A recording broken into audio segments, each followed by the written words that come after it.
les devinettes. Trois amis affamés trouvèrent en brousse un karité mort. L'un lui donna une gifle. Aussitôt, il devint frais et chargé de noix mûres. L'autre monta sur l'arbre, remua fortement les branches et eut le temps de descendre et récupérer dans son sac toutes les noix sans qu'aucune ait touché terre. Ils les mangèrent. Avec une corde, le dernier attacha tous les noyaux ensemble. Ils rentrèrent à la maison et, par-dessus le mur de la concession de leur ami resté au village, ils donnèrent les noix à sa femme et, avant qu'ils aient fait le tour pour pénétrer dans la cour, elle en avait déjà fait de l'huile et frit des beignets pour eux. Qui a accompli le plus grand exploit? 6 compagnons effectuaient un long voyage. Ils virent un fleuve sur lequel il n'y avait pas de pont pour traverser. Alors, le premier coupa le fleuve en deux avec son couteau, créa un passage à sec et ils passèrent. Pour approvisionner le groupe en eau, le deuxième mit toutes les eaux dans une petite outre. Leur arrivée au prochain village coïncida avec des réjouissances populaires. Les troupes de musique rivalisaient de virtuosité. Soudain, toutes les musiques cessèrent. Plus de musiciens et de danseurs sur les différentes scènes.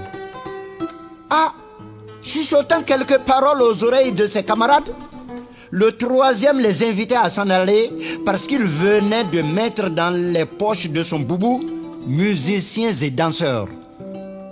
Ils seraient chargés désormais d'agrémenter leur voyage.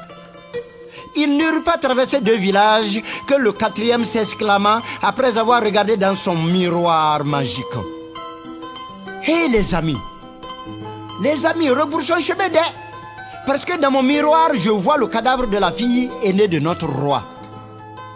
Les compagnons se demandaient quoi faire pour être à temps au village pour son enterrement. Lorsque le 5e leur demanda de fermer les yeux, il récita une formule magique qui les transporta immédiatement au village. Quand ils rouvrirent les yeux, ils étaient devant le corps de la princesse. Le 6e agita une petite queue sur elle en disant « Soleoulé, lève-toi !» Elle se réveilla, se leva. Très content, le roi décida de la marier à celui qui a accompli le plus grand exploit parmi les 3 derniers amis. Qui est-ce? Et qui est le plus fort des 6? Écoutez encore. Au cours de l'exil forcé dont ils étaient l'objet à cause de leur gourmandise excessive, 3 gourmands se rencontrèrent fortuitement sous un tamarinier pour manger ensemble de la farine de mil. L'un prit un récipient pour aller chercher de l'eau au marigot pour délayer la farine et la transformer en pâte. Il marchait à reculons afin de surveiller ses camarades. Trébucha, tomba dans un trou et mourut. L'autre voulait manger seul la farine pendant que le 3e le surveillait du haut de l'arbre dans lequel il était monté. Celui-ci, de là-haut, oubliant qu'il n'était pas à terre, se pencha pour gifler son camarade et tomba. Il mourut. Le survivant des 3 s'apprêtait à manger seul la farine quand une biche, en courant, vint mettre la patte dedans. Hé biche, il n'est pas question de te laisser partir avec toute cette farine au sabot. Il faut que je t'attrape pour lécher tes sabots là, dit-il.